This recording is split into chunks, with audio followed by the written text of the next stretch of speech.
Hi hello friends. இன்றைக்கி video என்னென்னு பார்த்துட்டிங்கன்னா, நம்மளோட க்ரீன் பனானா இருக்குல்ல, அது வந்து இன்றைக்கி வந்து வாழை பூ விட்டுருக்கு பாருங்கள். எவ்வளோ அழகாக இருக்குது பாருங்கள். எல்லாருக்கும் ஒரே டவுட்டு, பச்சை கலர் வாழைப்பழம் வாழை மரம் என்ன கலரில் வாழைப்பூ விட்டுன்னு நிறைய பேருக்கு தெரியலை. பாருங்கள், க்ரீன் கலரில் விட்டுருக்கு பாருங்கள். இருங்க ஜூம் பண்ணி காட்டுறேன்.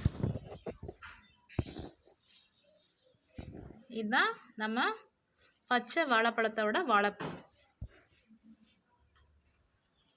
வாழை மரம் வெட்டி ஒரு 15 நாளைக்கு மேலே ஆயாச்சு.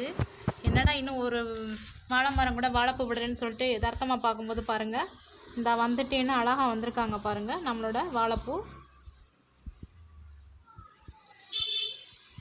வாழைப்பூ க்ரீன் பனானா வாழைப்பூ வந்து ஃபஸ்ட்டு க்ரீன் கலராக தான் இருக்கும்.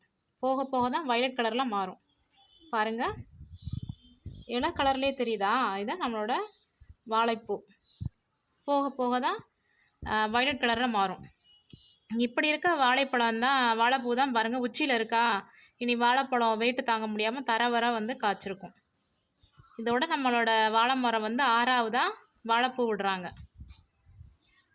ரொம்ப சந்தோஷமாக இருக்குது வாழைப்பூவை பார்த்த உடனே. மேலேருந்து அப்படியே கீழே வர வரும். இன்றைக்கி தான் டே 1. நான் வரிசையாக உங்களுக்கு டே 2 என்ன, டே 3 என்ன அப்படின்னு சொல்லிட்டு டெய்லி நான் உங்களுக்கு வீடியோவை எடுத்து போடுறேன். இதுதான் ஃபஸ்ட்டு வாழைப்பூ இன்றைக்கி விட்டுருக்கு பாருங்கள். இன்றைக்கி தான் ஃபஸ்ட் நாள். கீழே என்னால் எடுக்க முடியலை, அதனால் எங்கிட்ட வந்து நான் சைடில் எடுத்திருக்கேன். பாருங்கள், கீழேருந்து மேலே வர பாருங்கள். மேலேருந்து காய்ச்சி வர வாழைப்பழம் வந்து வெயிட்டு தாங்காமல் அப்படியே தரைக்கு வந்துடும் ஃப்ரெண்ட்ஸ். பாருங்கள், க்ரீன் கலரில் தான் இருக்குது வாழைப்பூ.